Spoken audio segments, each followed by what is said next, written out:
నమస్కారం. శుభదినం కార్యక్రమానికి స్వాగతం.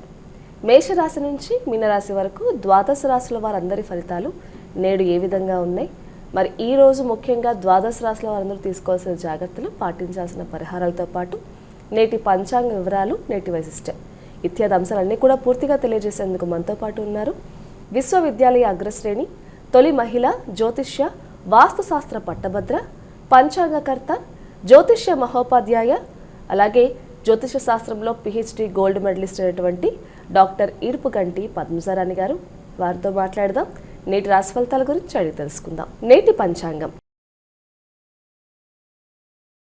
అమ్మ, ముందుగా నేటి పంచాంగ వివరాలు తెలియజేయండి. నేటి పంచాంగం 25/2/2025 శ్రీ క్రోధినామ సంవత్సర ఉత్తరాయణం మాఘమాసం కృష్ణపక్షం మంగళవారం. సూర్యోదయం ఉదయం 6:18, సూర్యాస్తమయం సాయంత్రం 6:02, తిథి ద్వాదశి మధ్యాహ్నం 12:47, నక్షత్రం ఉత్తరాషాఢ సాయంత్రం 6:31, యోగాలు వ్యతిపాత ఉదయం 8:15, వర్యాన్ రాత్రి తెల్లవారుజామున 5:51, కరణము తైతిల మధ్యాహ్నం 12:47, భవ రాత్రి తెల్లవారుజామున 12:02, రాహుకాలం మధ్యాహ్నం 3:06 నుంచి 4:34, గుళికాలం మధ్యాహ్నం 12:10 నుంచి 1:38, యమగండం ఉదయం 9:14 నుంచి 10:42, అభిజిత్ ముహూర్తం ఉదయం 11:47 నుంచి 12:34, దుర్ముహూర్తం ఉదయం 8:39 నుంచి 9:26, రాత్రి 10:56 నుంచి 11:45, అమృతకాలం మధ్యాహ్నం 12:14 నుంచి 1:48, వర్జన్ రాత్రి 10:19 నుంచి 11:51. ఇది నేటి పంచాంగం. నేటి రాశి ఫలితాలు.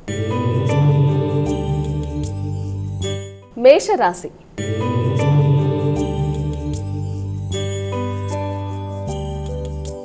మేషరాశి వారికి ఈరోజు ఎలా ఉందండి?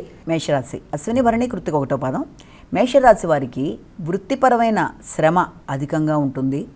నూతన వృత్తుల కొరకు ప్రయత్నం చేసేవారికి శ్రమతో కూడిన అవకాశాలు, నూతన బాధ్యతలు, దాంతోపాటుగా శ్రమకి తగిన గౌరవం లభించటం, వృత్తిపరమైన ఆదాయం విషయంలో కూడా అవకాశాలు మీకు లభ్యమవ్వడం, అంటే నూతన ప్రదేశాల్లో 2 విధాలుగా, అంటే కొత్త వాతావరణంలో కూడా మీరు చేస్తున్న వృత్తి కాకుండా ఇంకొక వృత్తి కొరకు కూడా మీకు అవకాశాలు లాంటివి లభ్యమయ్యే అవకాశం ఉంది. వృషభ రాశి.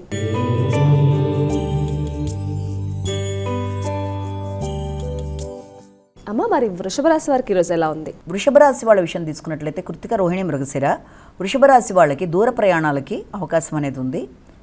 విద్యాపరమైన విషయాలలో, దూర ప్రదేశాలలో ఉన్న మీ యొక్క ముఖ్యమైన ఆత్మీయులు, అంటే మీ యొక్క తోబుట్టువులు కానీ, మీ యొక్క మిత్రులు కానీ విద్యా విషయంలో మీకు సహకారాన్ని అందించటం, అలాగే ఉన్నత విద్య కొరకు ప్రయత్నం చేసేవారికి అవకాశాలు, సామాజిక సేవ, మీ యొక్క వ్యక్తిగత గౌరవం పెరగడం, పెద్దల ఆశీస్సులు లభ్యమవ్వడం మొదలైన వాటికి ఆస్కారం అనేది ఉంది. మిథున రాశి.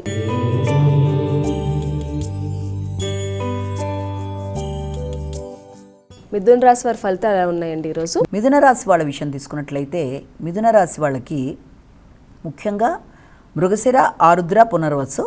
ఈ మిథున రాశి వాళ్ళకి ఆకస్మికమైన వ్యయాలకి అవకాశం, అవసరమైన విషయాలు పోస్ట్పోన్ అయ్యే అవకాశం ఉంది. అంటే ఏ విషయాల్లో అయితే అది ప్రయాణం కావచ్చు, వ్యక్తుల కలయిక కావచ్చు, ఆర్థిక సంబంధమైన విషయాలలో ఇతరులని అప్రోచ్ అయ్యే విషయం కావచ్చు, ఏది ఏమైనా మీకు సంబంధించి వ్యక్తిగత విషయాలలో కొంత ఆటంకాలు లాంటివి, అలాగే మానసికంగా కొంత మానసిక బలం తగ్గడం లాంటిది, ఆర్థిక అంశాలు కొంత అసంతృప్తిని ఇచ్చే అవకాశాలు లాంటివి ఉన్న రీత్యా వీలైనంత వరకు ప్రతి విషయంలోనూ ఆచితూచి వ్యవహరించాలి. కర్కాటక రాశి.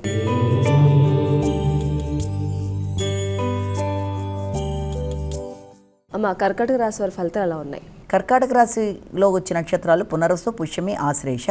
ఈ కర్కాటక రాశి వాళ్ళకి మీ మీద మీకు వ్యక్తిగతంగా సామర్థ్యం అనేది పెరుగుతుంది. అలాగే దాంతోపాటుగా తీసుకుంటున్న నిర్ణయాలు చాలా వరకు మీకు అనుకూలంగా ఉంటాయి. అంటే సంఘంలో గుర్తింపు, గౌరవం విషయంలో కానీ, మీరు పడిన శ్రమకి మంచి అవకాశాలు కానీ, అలాగే ఆర్థిక సంబంధమైన విషయాలు ఏవి ఎలా ఉన్నా ప్రతి విషయంలోనూ వాటికి సంబంధించిన విషయాలలో మీకు కొంత ఘర్షణతో కూడిన ఫలితాలు లాంటివి, అంటే మిత్రులు ఏర్పడ్డా మిత్రులతో ఘర్షణ, అలాంటి అవకాశాలు ఉంటాయి. కాబట్టి వీలైనంతవరకు ఘర్షణలకి దూరంగా ఉంటూ ప్రశాంతతని పెంచుకుంటూ స్నేహబంధాలతో ముందుకెళ్ళాలి. సింహరాశి.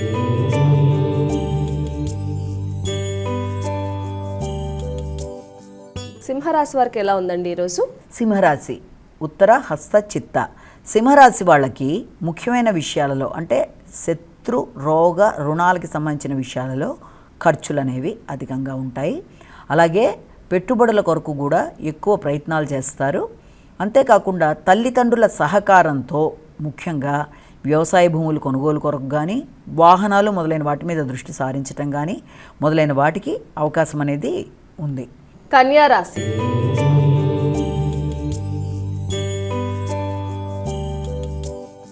అమ్మా మరి కన్యా రాశి వారి ఫలితాలు ఎలా ఉన్నాయి? కన్యా రాశిలోకి వచ్చిన నక్షత్రాలు ఉత్తర, హస్త, చిత్త.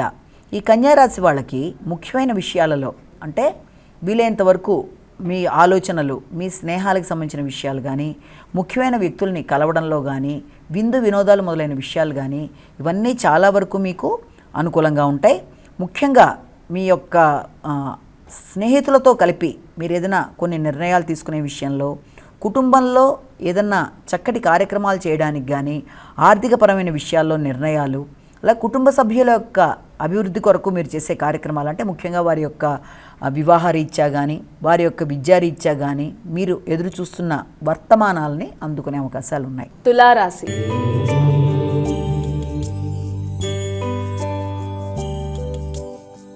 అమ్మ తులారాశి వరకు ఎలా ఉంది? తులారాశిలోకి వచ్చిన నక్షత్రాలను ప్రధానంగా తీసుకున్నట్లయితే మనకి ఈ యొక్క చిత్త, స్వాతి, విశాఖ ఈ తులారాశి వాళ్ళకి కుటుంబ నేపథ్యం అంటే గృహానికి సంబంధించిన విషయాలు, గృహంలో వ్యక్తులు, అలాగే పెట్టుబడులు, ఆల్రెడీ స్థిరాస్తుల మీద పెట్టిన పెట్టుబడుల విషయంలోనూ, అలాగే గృహ వాహన విషయాలు మొదలైన వాటన్నిటికీ సంబంధించిన విషయాల్లో ఎక్కువ శ్రద్ధ తీసుకుంటారు.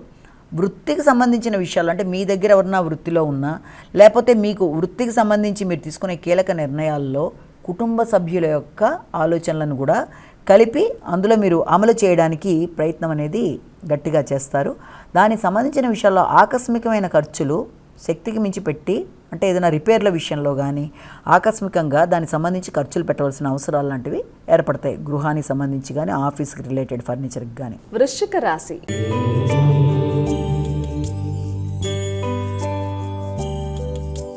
వృశ్చిక రాశి వారి ఫలితాలు ఎలా ఉన్నాయండి? వృశ్చిక రాశి వాళ్ళ విషయం తీసుకున్నట్లయితే విశాఖ, అనురాధ, జ్యేష్ఠ వృశ్చిక రాశి వాళ్ళకి ముఖ్యమైన విషయాల్లో వ్యక్తుల సహకారం అనేది లభ్యమవుతుంది. అంటే అది కూడా మీకు ఎలా ఉంటుంది అంటే ముఖ్యమైన విషయాలలో మీ తోబుట్టువులతో సంప్రదింపుల్లో, లేకపోతే మీకేమైనా రావాల్సిన వారసత్వపు ఆస్తుల విషయాల్లో కానీ, మీ తండ్రితో సంప్రదింపుల విషయంలో, తోబుట్టువులతో ఘర్షణాత్మకమైన వాతావరణం రాకుండా జాగ్రత్తలు తీసుకోవాలి. మీ మిత్రుల సహకారంతో మీరు సాహస కృత్యాలు చేయడానికి ప్రయత్నాలు చేస్తారు. అలాగే మీ మీద మీకు చాలా నమ్మకం అనేది పెరుగుతుంది.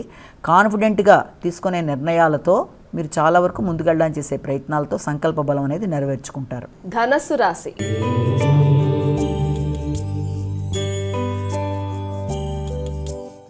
ఈరోజు ధనస్సు రాశి వారికి మరి ఎలా ఉందండి? ధనస్సు రాశి వాళ్ళ విషయం తీసుకున్నట్లయితే ముఖ్యంగా ఈ మూలా, పూర్వాషాఢ, ఉత్తరాషాఢ ఈ ధనస్సు రాశి వాళ్ళకి మాటల వల్ల ఇబ్బందులు రాకుండా వీలైనంత జాగ్రత్తలు తీసుకోవాలి.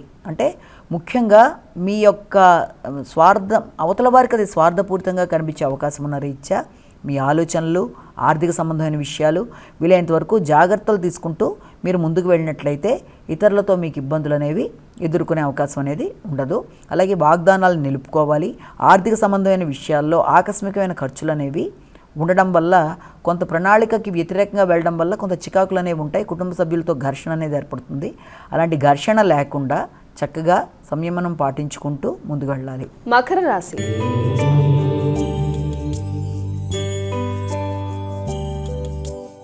మకర రాశి వారికి ఎలా ఉందండి ఈరోజు? మకర రాశిలోకి వచ్చిన నక్షత్రాలు మనకి ఈ యొక్క ఉత్తరాషాఢ, శ్రవణం, ధనిష్ట. ఈ మకర రాశి వాళ్ళకి మీ మీద మీకు వ్యక్తిగత స్థైర్యం పెరుగుతుంది. నమ్మకంగా నిర్ణయాలు తీసుకుంటారు. భాగస్వామి వ్యవహారాలు అనుకూలంగా ఉంటాయి. జీవిత భాగస్వామితో కలిసి కొన్ని ప్రత్యేకమైన నిర్ణయాలు తీసుకుంటూ ముందుకు పెడతారు. వివాహార్థులు వివాహానికి సంబంధించిన విషయాల్లో కొన్ని కీలక ఆలోచనలు చేస్తారు.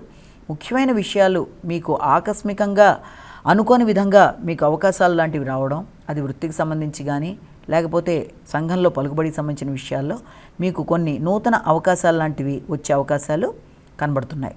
కుంభరాశి.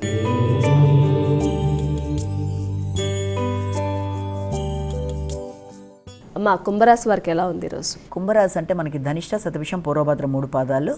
మీకు శారీరక శ్రమ అనేది చాలా అధికంగా ఉంటుంది. పడిన కష్టానికి తగిన ప్రతిఫలం అనేది కొంత ఆలస్యంగా లభ్యమవుతుంది. వ్యక్తుల సహకారం మీరు ఆశించిన స్థాయిలో అవ్వకపోవడం వల్ల కూడా కొంత ఇబ్బంది అనేది ఎదుర్కొంటారు. ఆర్థిక సంబంధమైన విషయాలలో కొంత సామాన్య ఫలితాలు అనేవి ఎదుర్కొంటారు. ఖర్చులు అనేవి మీ స్థాయికి మించి ఉండడం వల్ల కూడా కొంత చికాకులు అనేవి ఉంటాయి. ఇతరులు మిమ్మల్ని ఇబ్బంది పెట్టడానికి చేసే ప్రయత్నాలని మీరు ఎదురు తిప్పి వాళ్ళని అధిగమిస్తూ ముందుకు వెళ్ళగలుగుతారు. ఆరోగ్య విషయంలో కొంత ఎక్కువ శ్రద్ధ తీసుకోవాలి. విశ్రాంతి మొదలైన వాటికి అవకాశం ఇస్తూ ముందుకు వెళ్ళినట్లయితే ఆరోగ్యంతో పాటు మానసిక అభివృద్ధి కూడా ఉంటుంది. మీనరాశి.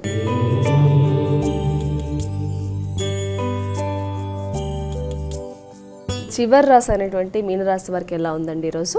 మీనరాశి వాళ్ళ విషయం తీసుకుందాం.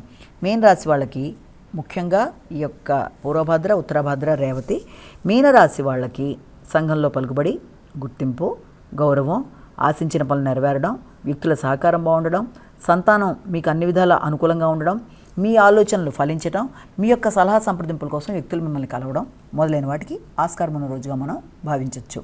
అమ్మ, ద్వాదశ రాశుల వారందరూ కూడా ఈరోజు చేసుకోగలిగే సులభమైన పరిహారాన్ని తెలియచేయండి. ద్వాదశ రాశుల వారికి పరిహార విషయం తీసుకున్నట్లయితే ప్రతిరోజులాగే సాధారణంగా ఇందులో ఒక విధానం, ఎవరికి ఇష్టమైన దైవాన్ని వాళ్ళు ప్రార్థించుకుంటూ ముందుకు వెళ్తూ అదే దైవానికి సంబంధించిన దేవాలయ సందర్శన చేయడమో, లేకపోతే అదే దేవుడికి సంబంధించిన అష్టోత్తరాలు, శతనామాలు వాళ్ళ విధానంలో వాళ్ళు ఇష్టదైవానికి సంబంధించినవి చేయడం అనేది ఒక విధానం. దానితో పాటుగా ఇంకా అవకాశం కూడా ఉంటే ఇంకొక విధానంలో ఈ రోజున తప్పనిసరిగా అందరూ కూడా వీలైనంత వరకు సుబ్రహ్మణ్యేశ్వర స్వామికి సంబంధించిన అష్టోత్తరాలు, అలాగే శతనామావళి, సుబ్రహ్మణ్యేశ్వర స్వామికి సంబంధించిన దేవాలయ సందర్శన చేయడం లాంటిది అవకాశం ఉంటే చేయడం బట్టి, లేకపోతే చేసుకోగలిగినా సుబ్రహ్మణ్యేశ్వర స్వామికి సంబంధించిన అష్టోత్తరాలు మీ అంతటి మీరు చేసుకున్నా విన్నా కూడా దీనివల్ల వ్యక్తికి ధైర్యం, సాహసం, పట్టుదల, అలాగే శ్రమకి తగిన ప్రతిఫలం మొదలైన వాటికి అన్ని విధాలుగా అవకాశం ఉంటుంది.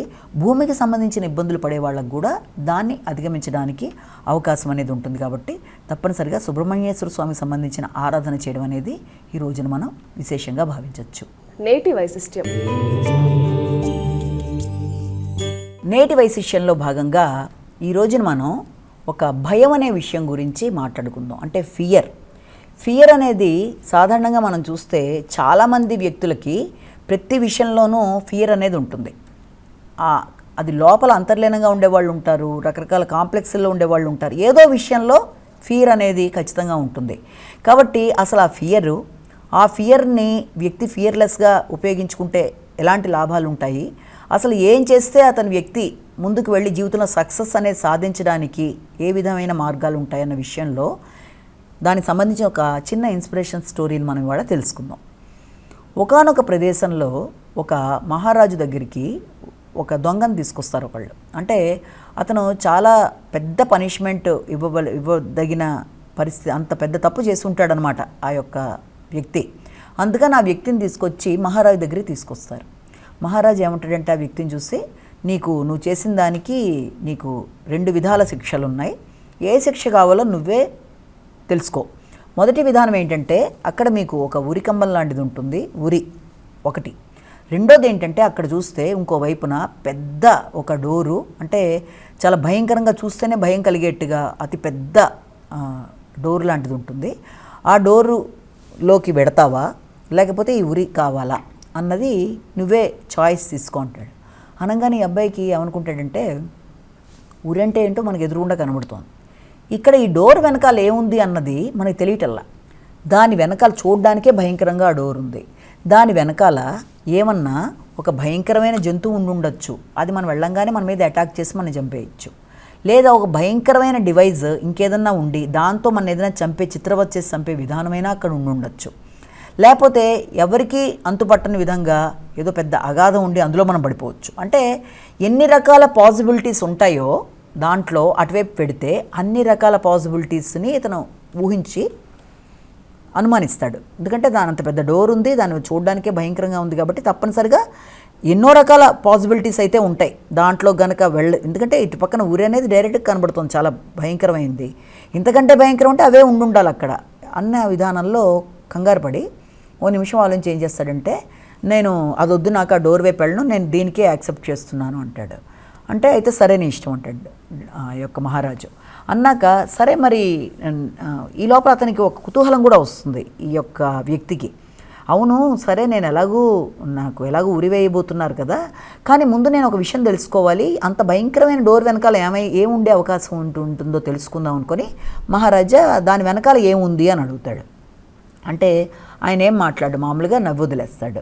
అలా కాదండి, నేను ఎవరికి చెప్పను దాని వెనకాల, ఎందుకంటే ఇప్పుడు ఎలా కొంతసేపట్లో ఇంకా నేను ఉండను కాబట్టి నా ముందు తెలియాలి కదా అక్కడ ఏముందని కుతూహలం కొద్దీ నేను అడుగుతున్నాను. కాబట్టి ఇప్పుడు నాకు ఎలాగో మీరు ఈ శిక్ష విధించారు, ఇంకో సెకండ్ తర్వాత నేను ఎలాగో ఉండను, కానీ నా కుతూహలం పెరిగిపోతుంది, దాని వెనకాల ఏముందో తెలుసుకోవాలనుకుంటున్నాను నేను అంటే, మహారాజు పక్కపక్క నవ్వి దాన్ని గనక ఓపెన్ చేస్తే దాని వెనకాల ఫ్రీడమ్ అంటే స్వేచ్ఛ, అని వెతుకోవాలంటే అటు వెళ్ళిపోయేది ఉంది అక్కడ అని చెప్తాడు. ఇతను షాక్ అయిపోతాడు. షాక్ అయిపోయిన తర్వాత ఇంకా తర్వాత అతనికి యాజిటీజ్గా అతని యొక్క శిక్ష అమలులోకి అయిపోతుంది. ఇక్కడ మనం చూస్తే చాలామంది తమ తమ జీవితాల్లో ప్రతి వ్యక్తి దాదాపుగా ఒక 80 to 90% పీపుల్లో ఎలా ఉంటుందంటే, ఒక ఫియర్తో, ఇప్పుడు ఇతను ఏం చేశాడు, తనకుండే భయంతో కదా, ఆ భయంతోనే దాని వెనకాల అన్ని రకాల ఊహలు పెట్టుకున్నాడు కదా, ఏదన్నా ఉండొచ్చు, జంతువు రావచ్చు, భయంకర డివైజ్ ఉండొచ్చు, ఒక అగాధం ఉండొచ్చు, నా జీవితం ఇంకెన్ని విధాలుగా చిత్రహింసలు చేసి చంపబడతాను. ఇలాగా ప్రతి మనిషి జీవితంలో కూడా చాలా రకాల భయాలు ఉంటాయి. కొందరికి జీవితమే భయంగా ఉంటుంది, కొందరికి విద్య అనేది భయంగా ఉంటుంది, కొందరికి దాంతోపాటుగా బతకడం అనేది భయంతో పాటుగా తర్వాత ఆర్థికమైన విషయాల్లో భయం ఉంటుంది, లేకపోతే కొందరు అవకాశాలంటే కూడా భయపడతారు, అంటే వచ్చిందాన్ని ఉపయోగించుకోవాలని. అంటే ప్రతి విషయంలోనూ, అది ఆర్థిక విషయాలా, లేకపోతే వృత్తికి సంబంధించిన విషయాలా, వచ్చిన ఆపర్చునిటీసా, ప్రతి విషయంలో కూడా బతకడానికి, విద్యకి, ఫ్యూచర్కి, అన్ని విషయాల్లో ఏదో సందర్భంలో వ్యక్తులు భయపడిపోతూ ఉండడం అనేది మనం చూస్తూ ఉంటాం. ఆ భయపడిపోవడం వల్ల వాళ్ళు ఏం చేస్తారంటే ఎక్కువ ఆలోచిస్తారు. అంటే ఎన్ని రకాల పాసిబిలిటీస్ ఉంటాయో దానికి అన్ని రకాలుగా ఆలోచించడం అనేది జరుగుతుంది. ఎలా ఆలోచిస్తారు, అమ్మో నేను కనుక ఇప్పుడు ఈ యొక్క జాబుకి వెళ్ళినా, లేకపోతే నా ఫ్యూచర్ ఏమైపోతుందో అనే భయంతో కొందరు బాధపడుతూ ఉంటే, కొందరు జీవితం అయిపోతుందేమో, నేను ఇక ఉండనేమో అనుకుంటూ ఉన్న జీవితాన్ని ఎంజాయ్ చేయడం మానేస్తారు. అంటే ఇప్పుడున్న జీవితాన్ని సరిగ్గా ఉపయోగించుకోకుండా నేనేమైపోతానో ఫ్యూచర్లో, నా జీవితం ఎలా అర్ధాంతరంగా ఆగిపోతుందో అనుకునేవాళ్ళు కొందరు. మరికొంతమంది ఫ్యూచర్ గురించి, అమ్మో నాకు ఎలాంటి అవకాశాలు వస్తాయో రావో, ఇప్పుడున్న అవకాశం కంటే ఇంకా బెటర్గా ఉంటానో లేదో, లేకపోతే ఇంకేం చేస్తే నేను ముందుకు వెళ్ళగలనా లేదా అనే భయాలతో మరికొంతమంది చదువు గురించి భయపడిపోతుంటారు. అమ్మో నేను చదివిందే వస్తుందో రాదో, నేను సరిగ్గా చదువుతున్నానో లేదో, సరిగ్గా ప్రణాళికాపరంగా, అంటే ఏ పని చేసినా ఫియర్లెస్గా చేయరు, అన్నిట్లోనూ ఫియర్ అనేది ఉండడం అనేది, దానివల్ల వాళ్ళకి అనేక రకాలైన ఆటంకాలు ఎదురవుతాయి.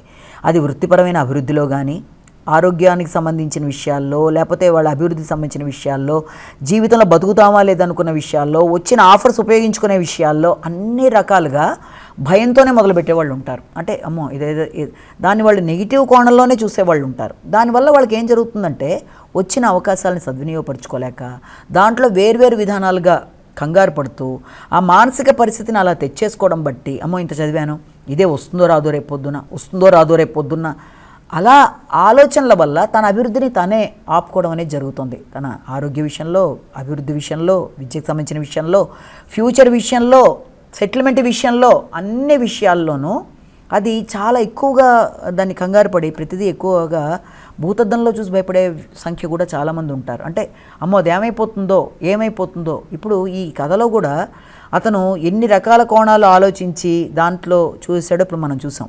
అదేవిధంగా ప్రతి విషయంలోనూ భయం వల్ల వచ్చిన అవకాశాలు ఉపయోగించుకోలేని వాళ్ళు ఉంటారు. ముందుకు వెళ్ళడానికి కంగారు పడతారు, ఏదైనా ఒక ఆఫర్ వచ్చినా దాన్ని ఉపయోగించుకోవడానికి భయపడతారు. ఇంత చిన్న అనారోగ్యం ఉంటే దాన్ని రకరకాల కోణాల్లో చూసి దానికి అమ్మో దాని తర్వాత నెక్స్ట్ స్టెప్ ఇదే అంటే వీళ్ళే డిసైడ్ అయిపోతూ ఉంటారు. ఇంకా దాని తర్వాత నేను ఇలా అయిపోతాను, లేకపోతే చదివిన దాంట్లో ఒక చిన్నది కనుక రాకపోతే అమ్మ నేను చదివింది రాలేదు కదా కాబట్టి రేపు పొద్దున్న ఏది రా, ఆ కోణంలో రావడం బట్టి భయం అనేది వ్యక్తికి పెరిగిపోతుంది. ఆ భయం ఎప్పుడైతే పెరిగిపోతుందో తన మీద తనకి ఆత్మవిశ్వాసం తగ్గిపోతుంది.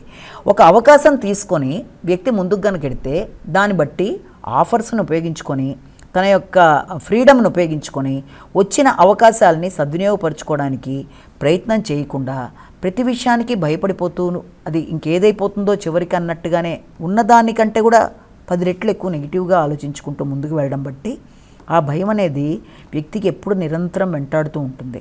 కాబట్టి ఆ భయంలోనే ఉండిపోకుండా తన వైపు నుంచి తను వీలైనంత వరకు దానికి ఎదురుగా లేదు నేను చదివింది రాదా చదువుదాం, మనం కష్టం మన వైపు నుంచి ప్రయత్నం మనం చేస్తూ ప్రతిదానికి కంగారు పడకుండా మనం జాగ్రత్తగా ముందుకు వెళ్ళే విధానంలో ముందుకు వెళ్తూ వచ్చిన ఆఫర్స్ని ఉపయోగించుకుంటూ అలాగే జీవితం గురించి భయపడిపోతూ జీవితాన్ని పూర్తి స్థాయిలో అనుభవించకుండా భయపడిపోతూ కూర్చుండ ఇలాంటివి కాకుండా వీలైనంత వరకు ప్రతి విషయంలోనూ పాజిటివిటీ చూస్తూ భయాన్ని వీలైనంత వరకు పక్కన పెట్టి దానికి వీలైనంత వరకు ఎదురీది ఎట్టి పరిస్థితుల్లో అయినా నా వైపు నుంచి నేను చేయడానికి చేద్దాము, మనం అందులో కూరుకుపోవద్దు అని మనం బయటికి గనక రాగలిగితే వీలైనంత వరకు అది పాజిటివిటీని వ్యక్తిలో పెంచుకునే విధానానికి ఒక మార్గం అవుతుంది. కాబట్టి భయం లేకుండా ఉండేట్టుగా ఉండడమే ఒక వర్చ్యూ.